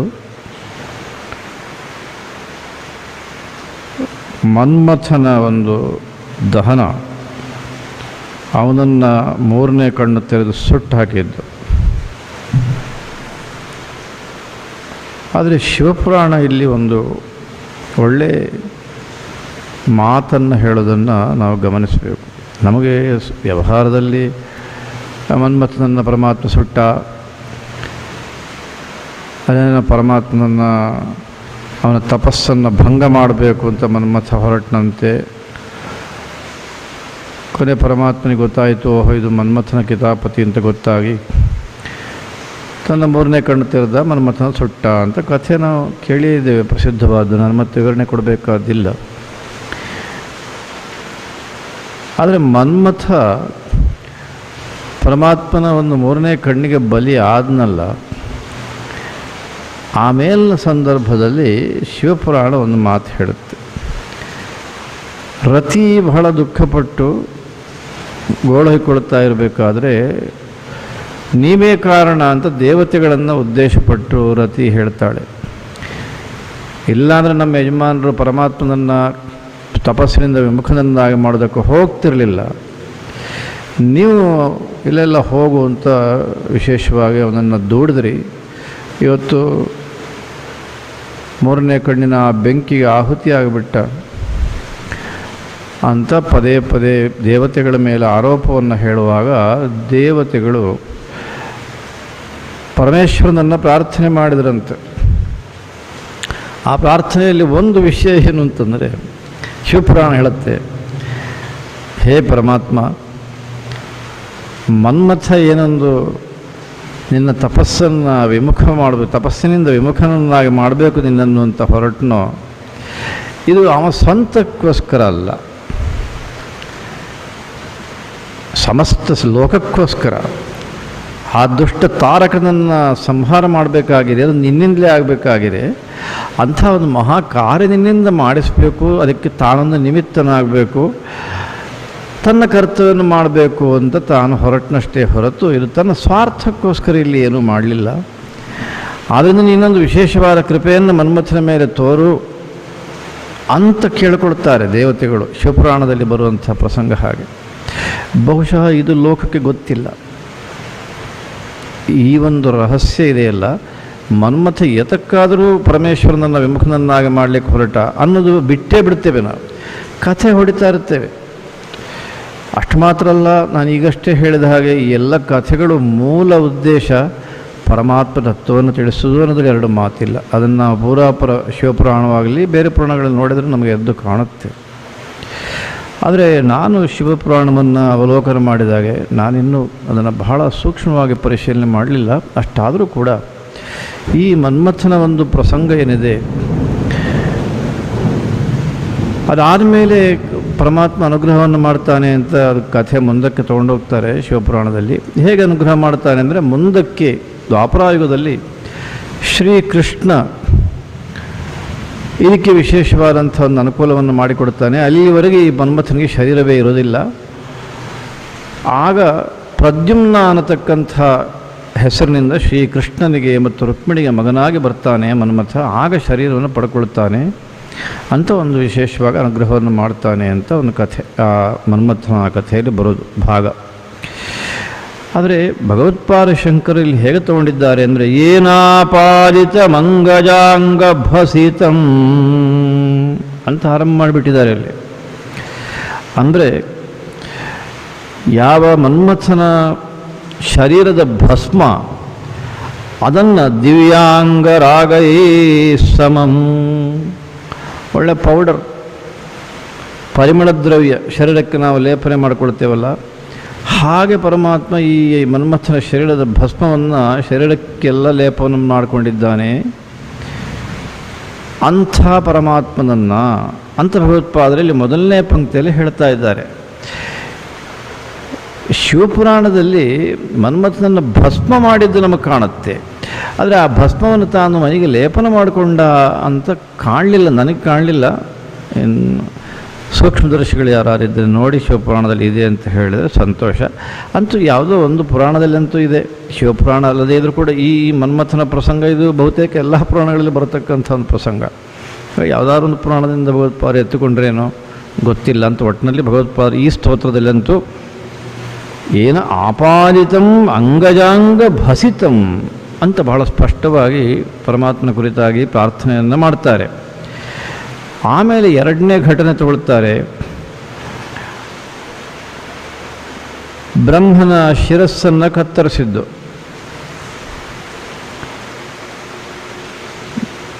ಬ್ರಹ್ಮನಿಗೆ 5 ಮುಖ ಇತ್ತು ಅಂತ ನಮಗೆ ಇದರಿಂದ ಗೊತ್ತಾಗೋದು, ಈ ಘಟನೆಯಿಂದ. ಅದು ಪ್ರಸಂಗವು ಬಹಳ ಪ್ರಸಿದ್ಧವಾದ್ದು.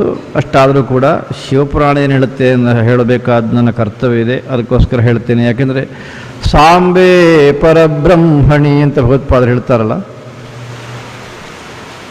ಆ ಪರತತ್ವವನ್ನು ಹೇಳೋದಕ್ಕೆ ಹೊರಟ ಈ ಎಲ್ಲ ಕಥೆಗಳು ಅಂತ ಅನ್ನೋದು ನಮಗೆ ಶಿವಪುರಾಣ ನೋಡುವಾಗಲೇ ಗೊತ್ತಾಗೋದು. ಇಲ್ಲಾಂದರೆ ಬರೀ ಕಥೆ ಅಲ್ಲಿ ಇಲ್ಲಿ ಅದನ್ನು ಸಂಗ್ರಹ ಮಾಡಿ ಹೇಳಿದ ಕಥೆಯನ್ನು ಇಟ್ಕೊಂಡು ಏನೇನೋ ಮನಸ್ಸಿನಲ್ಲಿ ನಾವು ಶಿವ ಪಾರಮ್ಯವನ್ನು ಹೇಳೋದಕ್ಕೆ ಬಂದಂಥ ಕಥೆಗಳಿವು ಅಂತ ಒಂದು ಭ್ರಾಂತಿಯನ್ನು ನಮ್ಮ ಸಮಾಜದಲ್ಲಿ ಹುಟ್ಟಿಸೇ ಬಿಟ್ಟಿದ್ದಾರೆ. ಈಗಲೂ ಹುಟ್ಟಿಸ್ತಾನೆ ಇದ್ದಾರೆ, ಹಿಂದೆನೂ ಹುಟ್ಟಿಸಿದ್ದಾರೆ. ಇದು ಶಿವಪಾರಮ್ಯವನ್ನು ಅಂದರೆ ಏನು ಅರ್ಥ? ಅದಕ್ಕೆ ಉಪಾಸ್ಯ ಮೂರ್ತಿಯಾದ ಶಿವಪಾರಮ್ಯವನ್ನು ಹೇಳೋದಕ್ಕೆ ಬಂದಿದ್ದೆ, ಅಥವಾ ಪರತತ್ವ ಶಿವತತ್ವ ಅದನ್ನು ಹೇಳೋದಕ್ಕೆ ಬಂದಿದ್ದೆ ಅಂತ ಪ್ರಶ್ನೆ. ಶಿವಪುರಾಣದ ಪ್ರಕಾರ ಅದನ್ನು ಹೇಳೋದಕ್ಕೆ ಬಂದಿದ್ದು. ಯಾಕೆ? ಬ್ರಹ್ಮ ಮತ್ತು ದೇವತೆಗಳೆಲ್ಲ ಸೇರಿದ್ದಾರೆ. ಅಲ್ಲಿ ವಿಚಾರ ಬಂತು, ಯಾರು ಶ್ರೇಷ್ಠರಾದವರು ಯಾರು? ಆವಾಗ ಈ ಬ್ರಹ್ಮ ಏನು ಮಾಡಿದ? ಬ್ರಹ್ಮ ಜಗದ್ಯೋನಿರಹಂ ಧಾತ ಸ್ವಯಂಭೂ ಅಜಃ ಈಶ್ವರ ಅನಾದಿಭಾಗಹಂ ಬ್ರಹ್ಮ ಹೇಕ ಆತ್ಮ ನಿರಂಜನ ಅಂದಂತೆ.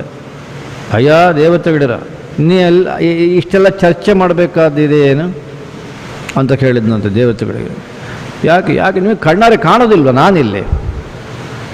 ನನ್ನನ್ನು ಬಿಟ್ಟರೆ ಇನ್ನು ಪರಮಾತ್ಮ ಅಂದರೆ ನಿರಂಜನಾದಂಥ ಒಂದು ವಸ್ತು ಅಂತ ಒಂದು ನೀವು ಅದು ಯಾತಕ್ಕಾದರೂ ಚರ್ಚೆಗೆ ತೊಗೊಂಡಿದ್ದೀರ. ಅದನ್ನು ಚೆನ್ನಾಗಿ ಮನಸ್ಸಿನಲ್ಲಿಟ್ಟುಕೊಳ್ಳಿ. ನನ್ನನ್ನು ಬಿಟ್ಟರೆ ಇನ್ನೊಂದು ಆತ್ಮ ಅನ್ನತಕ್ಕಂಥ ವಸ್ತು ಇಲ್ಲ. ನಾನೇ ಆತ್ಮ, ನಾನೇ ಪರಮಾತ್ಮ, ನಾನೇ ಬ್ರಹ್ಮ, ನಾನೇ ಜಗತ್ತಿಗೆ ಕಾರಣ ಅಂತ ಪ್ರತಿಪಾದನೆ ಮಾಡಿದನಂತೆ. ಪ್ರವರ್ತಕೋ ಹಿ ಜಗತಾಂ ಅಹಮೇವ ನಿವರ್ತಕಃ. ಈ ಜಗತ್ತಿನ ಹುಟ್ಟಿಗೂ ಕಾರಣ ನಾನೇ, ಸಂಹಾರಕ್ಕೂ ಕಾರಣ ನಾನೇ. ಸಂವರ್ತಕೋ ಮದಧಿಕೋ ನಾನ್ಯತ್. ಇನ್ನಿದನ್ನು ರಕ್ಷಣೆ ಮಾಡೋ ಜವಾಬ್ದಾರಿಯಲ್ಲೂ ಕೂಡ ನನ್ನನ್ನು ಬಿಟ್ಟರೆ ಇನ್ನು ಯಾರೂ ಇಲ್ಲ, ಸಾಧ್ಯವೂ ಇಲ್ಲ ಅಂತ ದೇವತೆಗಳಿಗೆ ಈ ಚತುರ್ಮುಖ ಬ್ರಹ್ಮ ಉಪದೇಶ ಮಾಡಿದನಂತೆ. ಪಕ್ಕದಲ್ಲೇ ವಿಷ್ಣು ಇದ್ದ, ಎಲ್ಲ ದೇವತೆಗಳು ಸೇರಿದ್ದರು. ವಿಷ್ಣು ಬಿಡ್ತಾನ? ವಿಷ್ಣು ಹೇಳಿದಂತೆ, ಛೆ ಹುಷಾರ್, ನಾನು ಇಲ್ಲೇ ಸುಮ್ಮನೆ ಕೂತಿದ್ದೀನಿ, ನೀನು ಇಷ್ಟು ಉದ್ದ ಎಳೆದೀಯ, ಮುಚ್ಚು ಬಾಯಿ, ನನ್ನನ್ನು ಬಿಟ್ಟರೆ ಇನ್ಯಾರೂ ಇಲ್ಲ ಅಂತ ಮಹಾವಿಷ್ಣು ಹೇಳಿದನಂತೆ. ಶಿವಪುರಾಣ ಭಾಳ ಚೆನ್ನಾಗಿ ಹೇಳುತ್ತೆ. ಜೋರು ಶುರುವಾಯ್ತು ಜಗಳ. ಈ ಕಡೆಯಿಂದ ಮಹಾವಿಷ್ಣು, ಆ ಕಡೆಯಿಂದ ಈ ಬ್ರಹ್ಮ, ಇಬ್ಬರು ಜಗಳ ಮಾಡಿದ ಮೇಲೆ ಇನ್ನು ಉಳಿದವರ ಗತಿ ಏನು? ಎಲ್ಲ ತಬ್ಬಿಬ್ಬು. ಕೊನೆಗೆ ತೀರ್ಮಾನ ಏನು ಮಾಡಿದ್ರು ಅಂದರೆ, ಇದು ಆಗೋದೇ ಇಲ್ಲ, ಪ್ರಯೋಜನಕ್ಕೂ ಬರಲಿಲ್ಲ. ಒಂದು ಕೆಲಸ ಮಾಡೋಣ, ಆ ವೇದ ನಿಷ್ಪಕ್ಷಪಾತವಾದ್ದು ಕಥೆ ಎಷ್ಟು ಅದ್ಭುತವಾಗಿ ತಗೊಂಡೋಗಿದ್ದಾರೆ ಅಂತ ಶಿವಪುರಾಣದಲ್ಲಿ. ಆ ವೇದ ನಿಷ್ಪಕ್ಷಪಾತವಾದ ಅದನ್ನು ಹೋಗಿ ಕೇಳೋಣ ನಾವು. ಯಾರು ಪರತತ್ವ, ಯಾರು ಶ್ರೇಷ್ಠನಾದವ ಅಂತ ಅದನ್ನು ಕೇಳೋಣ, ಹೋಗೋಣ ಬಾ ಅಂತ ವಿಷ್ಣು ಕರೆದನಂತೆ. ಬ್ರಹ್ಮ ಮತ್ತು ವಿಷ್ಣು ಸೇರಿಕೊಂಡು ವೇದವನ್ನು ಹೋಗಿ ಕೇಳಿದ್ರಂತೆ. ಅದು ಒಂದು ವೇದವನ್ನು ಕೇಳಿದರೆ ಶಿವಪುರಾಣ ಹೇಳುತ್ತೆ 4 ವೇದಗಳನ್ನು ಕೇಳಿದ್ರಂತೆ. ಈ 4 ವೇದಗಳು ಏನು ಹೇಳಿದ್ವು ಅಂತ ಶಿವಪುರಾಣ ಹೇಳುತ್ತೆ. ಏನು ಹೇಳಿದ್ವು ಅಂದರೆ, ನೀವಿಬ್ಬರೂ ಪರತತ್ವವಲ್ಲ, ನಿಜವಾಗಿಯೂ ಪರತತ್ವ ಅನ್ನತಕ್ಕಂಥದ್ದು ಅದು ಆ ಪರತತ್ವದ ಲಕ್ಷಣ ಹೇಗಿದೆ, ಅದು ಶಿವನೇ, ಬಿಟ್ಟರೆ ಬೇರೆ ಇನ್ಯಾರು ಪರತತ್ವ ಅಂತ ಇರೋದಕ್ಕೆ ಸಾಧ್ಯವಿಲ್ಲ, ಇಲ್ಲವೂ ಇಲ್ಲ ಅಂತ ವೇದಗಳು ಹೇಳಿದ್ವಂತೆ. ವೇದಗಳ ಬಗ್ಗೆ ಗೌರವ ಇಟ್ಟುಕೊಂಡು ಹೋದ ಈ ಇಬ್ಬರು ಜನಗಳು, ಈ 2 ದೇವತೆಗಳು, ಜನಗಳು ಅಂತ ಹೇಳೋದಕ್ಕಿಂತ ದೇವತೆಗಳು ಅಂತ ಹೇಳೋಣ. ಆದರೆ ವೇದದ ಈ ಉತ್ತರವನ್ನು ನಿರೀಕ್ಷಿಸಲಿಲ್ಲ. ಮಾತ್ರವಲ್ಲ, ಈ ಉತ್ತರವನ್ನು ಕೇಳಿ ಸಹಿಸೋದಕ್ಕಾಗಲಿಲ್ಲ. ಮತ್ತೆ ಜಗಳ ಮುಂದುವರಿಯಿತು. ಆಗ ಓಂಕಾರ ಹೇಗೆ ತಗೊಂಡು ಬಂದಿದ್ದಾರೆ ಶಿವಪುರಾಣ. ಆಗ ಓಂಕಾರ, ಸರ್ವವ್ಯಾಪಕವಾದ ಓಂಕಾರ, ಹೀಗೆ ಹೇಳುತ್ತೆ ಶಿವಪುರಾಣ. ಸರ್ವವ್ಯಾಪಕವಾದ ಓಂಕಾರ ಅಲ್ಲಿತ್ತಂತೆ. ಆ ಓಂಕಾರವನ್ನು ಕೇಳಿದ್ರಂತೆ. ಅಲ್ಲ, ನಿಜವಾದ ಪರತತ್ವ ಯಾರು, ಶ್ರೇಷ್ಠನಾರು, ಯಾರಿಂದಾಗಿ ಇದೆಲ್ಲ ನಡೀತಾ ಇದೆ, ಇದನ್ನು ನೀನಾರು ಹೇಳು. ಓಂಕಾರು ಅದನ್ನೇ ಹೇಳಿತು. ವೇದಗಳೇನು ಹೇಳಿದ್ವು ಅದನ್ನೇ ಓಂಕಾರವು ಹೇಳಿತು. ಅಷ್ಟೊತ್ತಿಗೆ ಇಬ್ಬರು ಕೂಡ ಜಗಳಾಡ್ತಾ ಇದ್ದವರು ಇನ್ನೂ ಜಾಸ್ತಿ ಜಗಳ ಮಾಡೋದಕ್ಕೆ ಶುರು ಮಾಡಿದರು. ಯಾಕಂದರೆ ಅವರಿಬ್ಬರನ್ನು ಬಿಟ್ಟರೆ ಇನ್ಯಾರು ಈಗ ಅವರನ್ನು ಶ್ರೇಷ್ಠ ಅಂತ ಒಪ್ಪೋದಕ್ಕೆ ತಯಾರೇ ಇಲ್ಲ ಅಂತ ಆಯಿತು. ವೇದಗಳು ಒಪ್ತಿಲ್ಲ, ಓಂಕಾರ ಒಪ್ತಿಲ್ಲ. ಹಾಗೆ ಮತ್ತೆ ಜಗಳ ಮುಂದುವರಿಬೇಕಾದ್ರೆ ಅಲ್ಲೊಂದು ದೊಡ್ಡ ತೇಜಸ್ಸು, ಅದ್ಭುತವಾದ ಸರ್ವವ್ಯಾಪಕವಾದ ಒಂದು ತೇಜಸ್ಸು ಕಾಣುತ್ತಂತೆ. ಆ ತೇಜಸ್ಸು ಕಂಡ ತಕ್ಷಣವೇ ಈ ಬ್ರಹ್ಮನಿಗೆ 5ನೇ ಮುಖ ವಿಪರೀತ ಸಿಟ್ಟುಕೊಂಡು ಅದೊಂಥರ ಬೆಂಕಿಯ ಉಂಡೆ ಆಗಿ ಹೋಯ್ತಂತೆ. ಯಾವಾಗ ಈ 5ನೇ ಮುಖ ಇಂಥ ಒಂದು ಬೆಂಕಿಯ ಉಂಡೆಯಂಥ ಪರಿಸ್ಥಿತಿಯನ್ನು ಹೊಂತೋ ಆಗ ಪರಮೇಶ್ವರ ಕಾಲಭೈರವನನ್ನು ಸೃಷ್ಟಿ ಮಾಡ್ತಾನೆ. ಆ ಕಾಲಭೈರವ ಹೋಗಿ ಆ ತಲೆಯನ್ನು ತನ್ನ ಉಗುರಿಂದ ಚಿವುಟಿ ಬಿಡ್ತಾನೆ ಅಂತ ಹೇಳುತ್ತೆ ಶಿವಪುರಾಣ. ಇದಿಷ್ಟು ಪ್ರಸಂಗ. ಇದಿಷ್ಟರಲ್ಲೂ ಕೂಡ ಪರತತ್ವದ ವಿಚಾರವೇ ಬರುತ್ತೆ. ಇದನ್ನು ನಾವು ಚೆನ್ನಾಗಿ ನೆನಪಿಟ್ಟುಕೊಳ್ಬೇಕು. ಆ ಪರತತ್ವದ ವಿಚಾರವಾಗಿ ಶುರುವಾದಂಥ ಈ ಜಗಳ ಪರತತ್ವ ನಿರ್ಣಯವನ್ನು ಏನಷ್ಟು ಚೆನ್ನಾಗಿ ಮಾಡ್ತಾ ಇದೆ, ಅದು ವೇದ ಓಂಕಾರ ಮೊದಲಾದ್ದನ್ನು ಇಟ್ಟುಕೊಂಡು ಅಂತ ಅನ್ನೋದನ್ನು ನಾವು ವಿಶೇಷವಾಗಿ ಗಮನದಲ್ಲಿಟ್ಟುಕೊಳ್ಬೇಕು. ಸರಿ, ಕಾಲಭೈರವ ಅದನ್ನು ಚಿವುಟಿದ, ಆದರೆ ಬ್ರಹ್ಮ ಏನು ಸಾಮಾನ್ಯನಲ್ಲ, ಉಪಾಸನೆ ಮಾಡಿ ಆ ಒಂದು ಸ್ಥಾನಕ್ಕೆ ಹೋಗಿದ್ದಾನೆ. ಆದ್ದರಿಂದ ಲೋಕಕ್ಕೆ ಅದರಿಂದ ಒಂದು ಬೇರೆ ಪಾಠ ಆಗಬೇಕಾಗಿದೆಯಲ್ಲ.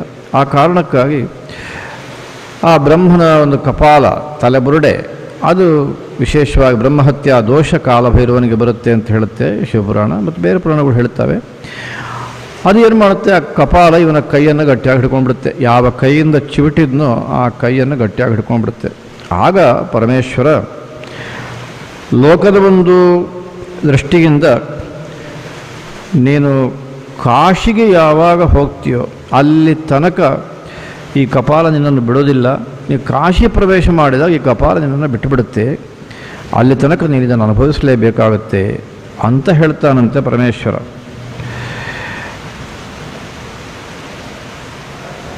ಅದರಂತೆ ಇವತ್ತು ಕೂಡ ಕಾಶಿಯ ಒಂದು ವೈಶಿಷ್ಟ್ಯವನ್ನು ನಾವು ಕೇಳಬಹುದು. ಬ್ರಹ್ಮಹತ್ಯವೇ ಮೊದಲಾದಂತಹ ದೋಷಗಳನ್ನು ಕೂಡ ನಾವು ಕಾಶಿಗೆ ಹೋಗಿ ಅದನ್ನು ಕಳ್ಕೊಳ್ಬಹುದು ಅನ್ನೋಂಥ ಒಂದು ಮಾತನ್ನು ನಾವು ಕೇಳಬಹುದು.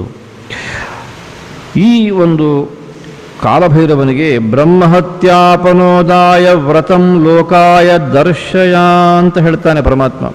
ಇದನ್ನು ಸಮಾಜಕ್ಕೆ ನೀನು ತೋರಿಸು, ಬ್ರಹ್ಮಹತ್ಯಾ ದೋಷವನ್ನು ಹೀಗೆ ಕಳಿಬಹುದು ಅಂತ ನೀನು ಅದನ್ನು ವಿಶೇಷವಾಗಿ ತಿಳಿಸಬೇಕು. ಚರತ್ವಂ ಸತತಂ ಭಿಕ್ಷಾಂ ಕಪಾಲವ್ರತಮಾಶ್ರಿತ. ಈ ಕಪಾಲ ಏನಿದೆಯೋ ಬ್ರಹ್ಮಂದು ಅದನ್ನು ಹಿಡ್ಕೊಂಡು ಈ ವ್ರತವನ್ನು ನೀನು ಆಚರಣೆ ಮಾಡ್ತಾ ಲೋಕಕ್ಕೆ ಇದನ್ನು ತೋರಿಸಿಕೊಡು ಅಂತ ಹೇಳುತ್ತಂತೆ. ಭಗವತ್ಪಾದ ಶಂಕರರು ಏನ ಸ್ವೀಕೃತಮಬ್ಜ ಸಂಭವ ಶಿರಃ, ಅಬ್ಜ ಸಂಭವ ಅಂದರೆ ಬ್ರಹ್ಮ, ಅವನ ಶಿರ ಅದನ್ನು ಕೈಯಲ್ಲಿ ಹಿಡ್ಕೊಂಡ ಪರಮಾತ್ಮ. ಹೇಗೆ ಹಿಡ್ಕೊಂಡ ಅಂದರೆ ಸೌವರ್ಣ ಪಾತ್ರೇ ಸಮಂ ಅಂತಾರೆ ಭಗವತ್ಪಾದರು. ಒಳ್ಳೆ ಚಿನ್ನದ ತಂಬಿಗೆ ಹಿಡ್ಕೊಂಡಾಗೆ ಅಷ್ಟು ಸಂತೋಷ. ಚಿನ್ನದ ಒಂದು ಕಮಂಡಲು ಹಿಡ್ಕೊಂಡ್ರೆ, ಅದ್ರ ಪಾತ್ರ ಹಿಡ್ಕೊಂಡ್ರೆ ಹೇಗೆ ಸಂತೋಷವಾಗ್ಬೋದು, ಹಾಗೆ ಹಿಡ್ಕೊಂಡ್ಬಿಟ್ಟಿದ್ದಾನೆ ಪರಮಾತ್ಮ. ನೋಡಿದರೆ ಅದು ಬ್ರಹ್ಮನ ತಲೆ ಬುರುಡೆ. ಹೇಗೆ ಪರಮಾತ್ಮ ತತ್ವವನ್ನು ಭಗವತ್ಪಾದರು ತಿಳಿಸ್ತಾರೆ ಅಂತ. ಇದು ಲೋಕಕ್ಕೆ ತೋರಿಸೋದಕ್ಕೋಸ್ಕರ ಒಂದು ವಿಶೇಷವಾದಂಥ ಘಟನೆ ಅಂತ ಅನ್ನೋದನ್ನು ಶಿವಪುರಾಣ ಬಹಳ ಚೆನ್ನಾಗಿ ಹೇಳುತ್ತೆ ಅನ್ನೋದನ್ನು, ಈ ಕಥೆಯನ್ನು ಮತ್ತು ಆ ಶ್ಲೋಕವನ್ನು ಕೂಡ ನಾನು ಉಲ್ಲೇಖ ಮಾಡಿದೆ. ಅದಾದ ಮೇಲೆ ಮತ್ತೊಂದು ಘಟನೆಯನ್ನು ಹಿಡ್ಕೊಳ್ತಾರೆ ಭಗವತ್ಪಾದ ಶಂಕರು. ಇದು ಇನ್ನೂ ಅತ್ಯಂತ ಆನಂದವನ್ನುಂಟು ಮಾಡುವಂಥ ಮತ್ತು ವಿಶೇಷ ಅರ್ಥವನ್ನು ಹೊಂದಿದಂಥ ಒಂದು ಭಾಗ. ವಿಷ್ಣು ದೈತ್ಯ ಸಂಹಾರ ಮಾಡಬೇಕು ಅಂತಂದಾಗ ಸ್ವಲ್ಪ ಹಿಂದೆ ಮುಂದೆ ನೋಡಿದ. ಹೇಗೆ ಮಾಡೋದು, ಏನು ಆಯುಧ ಇತ್ಯಾದಿಗಳು ಏನು ಕಾಣೋದಿಲ್ಲ, ನನ್ನ ಹತ್ರ ಏನಿಲ್ಲ, ಇದಕ್ಕೇನಾರೊಂದು ವ್ಯವಸ್ಥೆಯನ್ನು ಯೋಚನೆ ಮಾಡಬೇಕು ಅಂತ. ಸರಿ, ದೇವತೆಗಳ ಒಂದು ಅಪೇಕ್ಷೆಯಂತೆ ಆಯುಧವನ್ನು ಪಡ್ಕೊಳ್ಳೋದಕ್ಕೋಸ್ಕರ ಪರಮೇಶ್ವರನ ತಪಸ್ಸು ಮಾಡ್ತಾನೆ. ಪರಮೇಶ್ವರನ ತಪಸ್ಸು ಮಾಡಬೇಕಾದ್ರೆ ಜೊತೆಗೆ ಪಾರ್ಥಿವ ಲಿಂಗದ ಪೂಜೆಯನ್ನು ಮಾಡ್ತಾನೆ ಮಹಾವಿಷ್ಣು. ಅಲ್ಲಿ ಷೋಡಶೋಪಚಾರ ಪೂಜೆಯ ಒಂದು ಅಂಗವಾಗಿ ಸಹಸ್ರನಾಮವನ್ನು ಹೇಳಬೇಕಾಗತ್ತೆ. ಆ ಸಹಸ್ರನಾಮವನ್ನು ಅತ್ಯಂತ ಶ್ರದ್ಧಾಭಕ್ತಿಗಳಿಂದ ವಿಷ್ಣು ಹೇಳ್ತಾನೆ ಅಂತ ಶಿವಪುರಾಣ ನಮಗೆ ಬಹಳ ಚೆನ್ನಾಗಿ ಅದನ್ನು ವಿವರಿಸುತ್ತೆ. ಪರೀಕ್ಷಾರ್ಥಂ ವಿಷ್ಣು ಭಕ್ತೇ ತದಾ ವೈ ಶಂಕರೇಣ ಕಮಲಾನಾಂ ಸಹಸ್ರಾತ್ ಹೃತಮೇಕಂಚ ನೀರಜಂ ಅಂತ. ಸಹಸ್ರನಾಮ ಅಲ್ವೇ, ಒಂದೊಂದು ನಾಮಕ್ಕೆ ಒಂದೊಂದು ಕಮಲವನ್ನು ಪರಮೇಶ್ವರನಿಗೆ ಅರ್ಪಿಸಬೇಕು ಅಂತ ಇಟ್ಕೊಂಡಿದ್ದ. 1000 ಕಮಲ ಹೂ ಇಟ್ಕೊಂಡಿದ್ದ. ಪರಮೇಶ್ವರ ಏನು ಮಾಡಿದ ಅಂದರೆ ಇವನ ಭಕ್ತಿ ಎಷ್ಟರ ಮಟ್ಟಿಗೆ ಅಂತ ಪರೀಕ್ಷೆ ಮಾಡಲೇಬೇಕು ಅಂತ ವಿಚಾರ ಮಾಡಿ ಇನ್ನೇನು 999 ಕಮಲಗಳನ್ನು ಹಾಕುವಷ್ಟು ಹೊತ್ತಿಗೆ ಆ 1000 ಸಂಖ್ಯೆ ಕಮಲವನ್ನು ಮೆಲ್ಲ ಅಲ್ಲಿಂದ ಅಪಹರಿಸಿಬಿಟ್ನಂತೆ ಪರಮೇಶ್ವರ. ವಿಷ್ಣು ಗೊತ್ತೇ ಆಗಲಿಲ್ಲ, ಅವ ಭಕ್ತಿಯಲ್ಲಿ ಒಂದೊಂದೇ ಕಮಲವನ್ನು ಹಾಕ್ತಾ ನಾಮ ಹೇಳ್ತಾ ಬರ್ತಾ ಇದ್ದಾನೆ. ಆಮೇಲೆ ವಿಷ್ಣು ನೋಡಿದ 1000 ಲೆಕ್ಕ ಮಾಡಿ ಇಟ್ಟಿದ್ದ. ನಾವು 1000 ಕಮಲ ಕಾಣೋದೇ ಇಲ್ಲ. 1000 ಕಮಲ ಹೊರಟೇ ಹೋಯ್ತು, ಅಲ್ಲಿ ಗೊತ್ತೇ ಆಗ್ತಿಲ್ಲ, ಎಲ್ಲಿ ಹೋಯ್ತು ಅಂತ ಗೊತ್ತಾಗ್ತಿಲ್ಲ. 2 ಹಾಕಿಲ್ಲ ಹಾಗೆ ಅಂತ ಯಾವುದೋ ಕೆಲಸ ಅಪ್ಪಿತಪ್ಪಿ ನಾವೆಲ್ಲ ಹಾಕುವಾಗೆಲ್ಲ ಒಟ್ಟೊಟ್ಟು ಹೋಗ್ತಾ ಇರ್ತೇವೆ. ಒಂದು ನಾಮಕ್ಕೊಂದು ಅಂತ ನಾವೇನು ಇಟ್ಕೊಳ್ಳಿಲ್ಲ. ಈ ಪರಮಾತ್ಮ ವಿಷ್ಣು ಹಾಗಲ್ಲ, ಅವ ಪಾಪ ಒಂದೊಂದೊಂದು ನಾಮಕ್ಕೆ ಒಂದೊಂದೊಂದು ಕರೆಕ್ಟಾಗಿ ಲೆಕ್ಕ ಮಾಡಿಟ್ಕೊಂಡಿದ್ದ, ಕಾಣಲೇ ಇಲ್ಲ. ಆಮೇಲೆ ಏನು ಮಾಡಿದ ವಿಷ್ಣುನಲ್ಲಿ? ಬಭ್ರಾಮ ಸಕಲಾಂ ಪೃಥ್ವೀಂ. ಈ ಕಥೆ ಏನು ಹೇಳ್ತೆ ನೋಡಿ. ಇಡೀ ಪೃಥ್ವಿಯನ್ನು ಹೋಗಿ ಹುಡ್ಕೊಂಡು ಬಂದ. ಮಧ್ಯೆ ಈ 1000ನ ಕಮಲ ಎಲ್ಲಿ ಹೋಯ್ತಿದು ಅಂತ. ತತ್ಪ್ರೀತ್ಯೈ ಸುದೃಢವ್ರತಃ ತದಪ್ರಾಪ್ಯ ವಿಶುದ್ಧಾತ್ಮ ನೇತ್ರಮೇಕಂ ಉದಾಹರತ್. ಇದು ಕಥೆ. ಎಲ್ಲಿಯೂ ಕಮಲ ಸಿಕ್ಕದೇ ಇದ್ದಾಗ ಸಹಸ್ರನಾಮದಲ್ಲಂತೂ ಲೋಪ ಆಗುವಂಗಿಲ್ಲ ಅಂತ ಹೇಳಿ ವಿಷ್ಣು ತನ್ನ ನೇತ್ರ ಕಮಲವನ್ನೇ ತೆಗೆದು ಪರಮಾತ್ಮ ಚರಣಾರವಿಂದಕ್ಕೆ 1000 ಒಂದು ನಾಮ ಯಾವುದಿದೆಯೋ ಆ ನಾಮವನ್ನು ಹೇಳ್ತಾ ಸಮರ್ಪಣೆ ಮಾಡಿದರಂತೆ. ಇದು ಕಥೆ. ದದೌ ತಸ್ಮೈ ಸ್ವಕಂ ಚಕ್ರಂ ತೇಜೋ ರಾಶಿಂ ಸುದರ್ಶನಂ. ಇಂಥ ಭಕ್ತಿಯನ್ನು ನೋಡಿದ ಪರಮಾತ್ಮ ಅವನಿಗೆ ಪ್ರತ್ಯಕ್ಷನಾಗಿ, ಇಲ್ಲ ದೇವತೆಗಳು ಅಪೇಕ್ಷೆ ಪಟ್ಟಂತೆ ದುಷ್ಟರ ದಮನಕ್ಕಾಗಿ ಸದಾ ನಿನ್ನ ಹತ್ರ ಇರಲಿ ಅಂತ ನಾನು ಈ ಒಂದು ಪಂಕ್ತಿಯನ್ನು ಇಟ್ಕೊಂಡಿದ್ದಕ್ಕೋಸ್ಕರ ಸ್ವಕಂ ಸುದರ್ಶನಂ ಅಂತ ಹೇಳುತ್ತೆ. ಈ ಸುದರ್ಶನ ಚಕ್ರ ಇವತ್ತು ನಾವು ವಿಷ್ಣುವಿಗೆ ಅದನ್ನು ವಿಶೇಷವಾಗಿ ಇಟ್ಕೊಂಡಿದ್ದೇವೆ. ಆದರೆ ಇದು ಪರಮೇಶ್ವರನಂತೆ ತನ್ನ ಚಕ್ರವನ್ನು, ಸುದರ್ಶನ ಚಕ್ರವನ್ನು ಅದನ್ನು ವಿಷ್ಣುವಿಗೆ ಕೊಟ್ಟ. ಇದನ್ನು ನೀನಿಟ್ಟುಕೋ, ದುಷ್ಟರ ದಮನವನ್ನು ಸದಾ ಮಾಡ್ತಾ ಬಾ ಅಂತ ಕೊಟ್ಟ ಅಂತ ಹೇಳುತ್ತೆ ಶಿವಪುರಾಣ. ಈ ಪ್ರಸಂಗ ಭಗವತ್ಪಾದರು ಹೇಳ್ತಾರೆ, ಏನ ಅಂಗೀಕೃತ ಅಚ್ಯುತಸ್ಯ ನಯನಂ ಪೂಜಾರವಿಂದೇ ಸಮಂ. ಪೂಜೆಗೆ ಅರವಿಂದ ಸಮಾನವಾಗಿ, ಕಮಲದ ಸಮಾನವಾಗಿ ಪರಮಾತ್ಮನ ಕಣ್ಣನ್ನೇ, ಮಹಾವಿಷ್ಣುವಿನ ಕಣ್ಣನ್ನೇ ಇಟ್ಟುಕೊಂಡಂತಹ ಮಹಾನುಭಾವಯಮ ಈ ಪರಮೇಶ್ವರ, ಈ ಸಾಂಬ.